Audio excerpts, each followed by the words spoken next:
Senhoras e senhores, quem aí nunca viu ou leu o Clube da Luta? Quem aí nunca viu ou leu o Procurado? São duas obras, né, que são repletas de mensagens extremamente construtivas. Mas, na minha opinião, aquela mensagem mais construtiva dentro dessas duas obras é deixada de lado. E o vídeo de hoje é sobre essa mensagem, né? Já agora, no começo do vídeo, vou convidar as senhoras e os senhores a olharem o vosso reflexo. Pode ser no retrovisor do carro, pode ser no espelho do banheiro, pode ser no fogão da cozinha, quem tem aquele fogão de inox, né? Parece um espelho aquilo. Pode ser num rio, quem estiver pescando agora, não sei. Olhem o reflexo de vocês e se questionem. Por que será que eu tenho a barba grande, hein? Por que será que eu tenho o cabelo comprido? Por que será que eu uso esse colar? Por que será que eu uso esse óculos? Né? Que se questionem, porque a gente vive num sistema onde é mais importante eu provar alguma coisa para as pessoas do que eu me questionar o porquê que eu quero provar isso para as pessoas. Né? Eu me visto desse jeito, cabelo comprido, barba grande, roupa preta. Para quê? Para provar para as pessoas que eu sou um metaleiro. O verdadeiro quê da questão não é eu ser metaleiro ou não, mas sim eu me questionar o porquê que eu sou um metaleiro. Por que que isso me atrai? E isso, meus amigos, isso é uma herança genética humana, né? Afinal, quando vivíamos em tribos, esse instinto de pertencer a uma tribo, se caracterizar como um pertencente dessa tribo e defender essa tribo com unhas e dentes e odiar as outras tribos foi o que garantiu a nossa sobrevivência.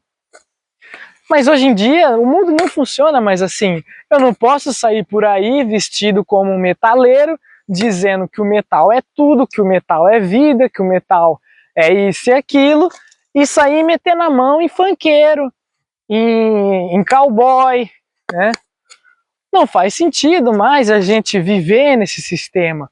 Mas lá tá, é uma herança genética que ainda se manifesta. E às vezes, meus amigos, nós nem sequer podemos escolher essa causa que nós estamos a defender, essa ideologia, essa norma de vestimenta, porque é uma coisa que foi empurrada ou pela família, pela escola, né? E quando eu escolho ser um metaleiro indo contra toda a minha família que gosta de MPB, eu me sinto um rebelde. Quando eu escolho ser muçulmano e meus pais são católicos apostólicos romanos, eu me sinto um rebelde. É como se eu fosse o alecrim dourado. E esse não é o problema. O problema, meus amigos, é quando eu abraço uma causa, uma ideologia, uma religião, um estilo de vida ou um gênero musical de forma cega. Quando eu abraço alguma coisa de forma cega, vai chegar um momento em que essa causa ela vai me trair, ou eu vou ter que trair ela. Se eu sou um corintiano e eu vou cada vez mais me aprofundando nisso, das torcidas organizadas e etc., vai chegar um momento em que eu vou ter que fazer alguma coisa que é contra a minha índole. Isso é um exemplo, não levem ao pé da letra.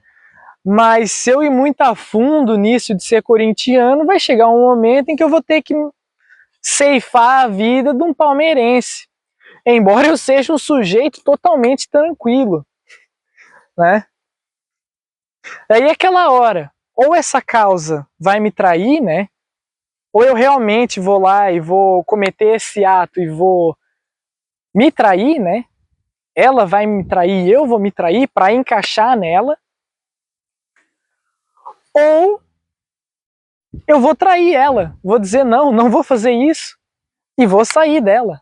E também, seguindo essa ideia dessas tribos, dessas causas, dessas ideologias, nós não conseguimos ser 100% autênticos, meus amigos. Você pode ter ouvido isso que eu falei agora e pensar, não, então se eu ver alguém com essa mesma ideia que a minha, eu já vou mudar de sentido, né? Eu também já tentei fazer isso.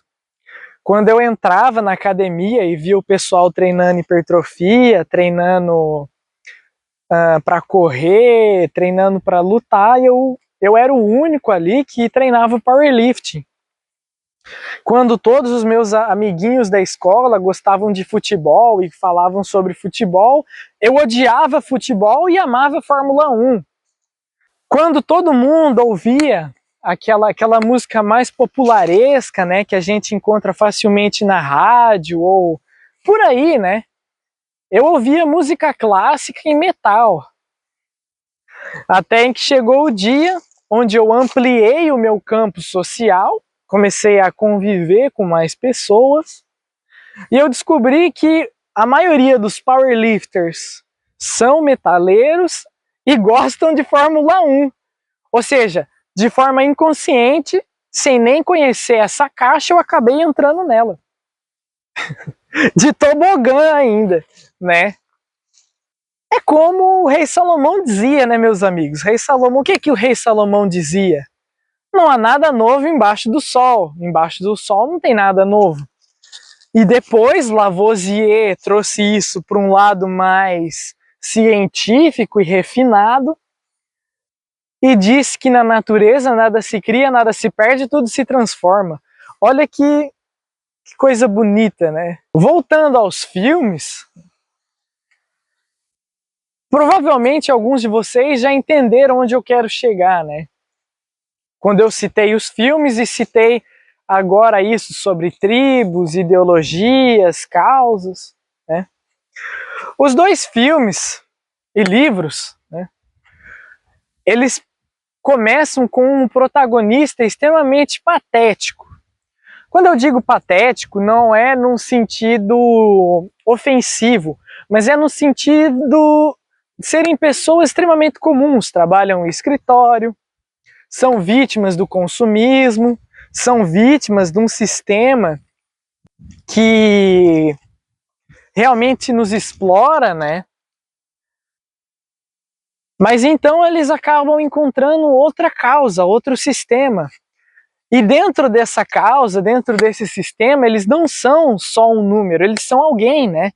Quem aí nunca disse isso, né? Ah, em tal lugar eu sou só mais um, mas em tal lugar eu sou alguém, né? Quem nunca disse isso na adolescência ou na vida adulta, né, meus amigos? Isso é extremamente comum. E o problema está aí, senhores.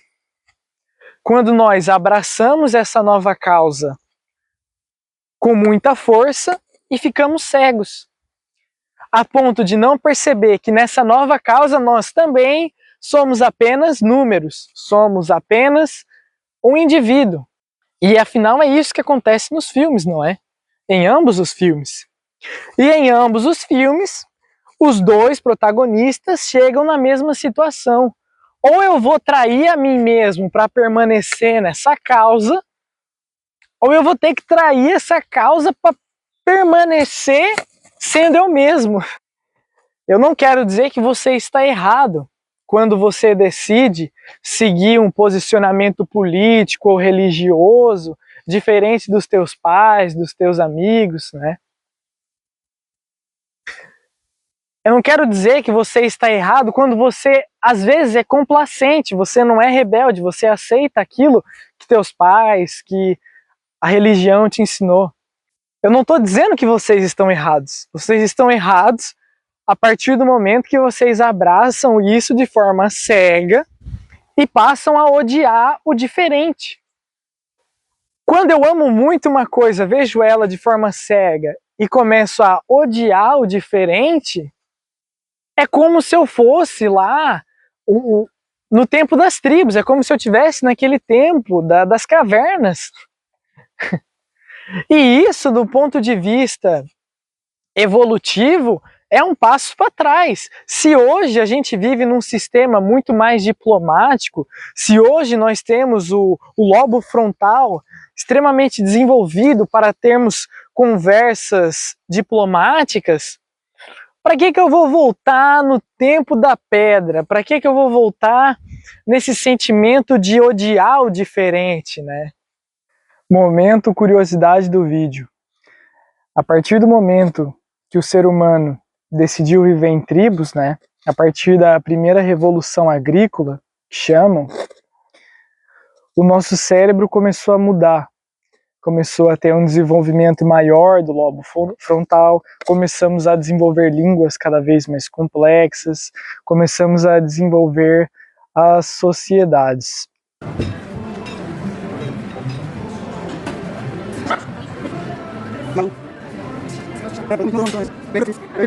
Se eu hoje tenho esse lobo frontal desenvolvido, é para eu usar ele. É para eu ver aquele que tem uma religião diferente, que tem um posicionamento político diferente, que ouve alguma coisa diferente, eu olhar para esse indivíduo e tentar aprender com ele, entender o ponto dele. E reconhecer que aquilo que eu mais me identifico também tem falhas, né? Eu adoro o Megadeth, mas eu não posso negar que o Dave Mustaine cantando parece um pato sendo estrangulado. Eu não gosto de Queen, mas eu não posso negar que o Freddie Mercury foi um dos maiores vocalistas que já pisaram nesse planeta.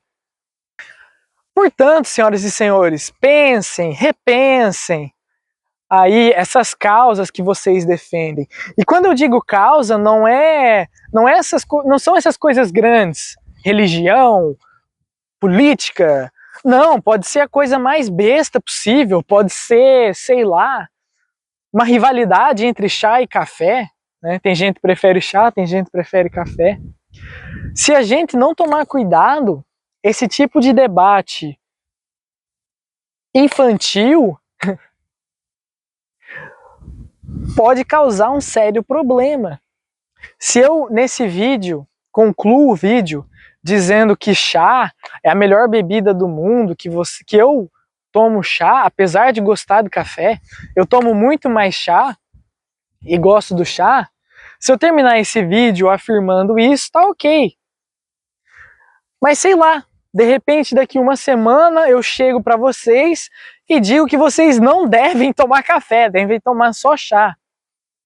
E daqui um mês eu vou chegar aqui, vou apontar o dedo na sua cara e vou dizer que você é burro por tomar café. E daqui um ano eu vou simplesmente agredir uma pessoa na rua porque ela está tomando café. Vejam que é uma escada muito lenta. Mas se eu não tenho a capacidade de fazer isso, eu vou subindo nessa escadinha e quando eu vejo, eu estou naquele momento. Ou eu traio essa causa ou ela vai me trair.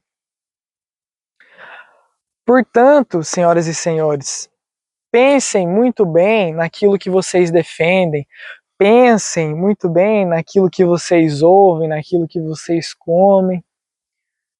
E pensem também no: será que vale a pena eu criar um conflito aqui com esse meu primo, com esse meu irmão, por causa de política, por causa de café ou chá, ou por causa de Nescau ou Toddy, né? Porque no final, o que todas essas ideologias, essas causas querem é te reduzir apenas a um número. Por mais que no começo ela seja seduzente, por mais que no começo pareça que seja uma alegria e que seja tudo de bom, conforme você vai caminhando por esse caminho, você vai chegar a um ponto em que você descobre que você é mais um e que você vai ter que trair essa causa ou ela vai ter que te trair. E aí você vai voltar a estaca zero. No final, é isso que aconteceu com o personagem do James McAvoy no Procurado e o personagem do Edward Norton, né, no Clube da Luta. Eles entraram nesse sistema achando que era liberdade, mas na verdade eram as grades da prisão, né? Quem nunca ouviu essa música do Engenheiros do Havaí, né, meus amigos? Espero que fiquem bem, espero que raciocinem, espero que não levem a mal alguma coisa que eu disse aqui. E mais uma vez, como é de praxe já nos vídeos, saiam para correr, para andar. Olha, quando Nietzsche dizia, não olhe para o abismo que ele olha para você, ele olha. Quando tu te depara com uma cratera dessa aqui na rua e você olha para lá, ela olha para você, ó, dá um arrepio.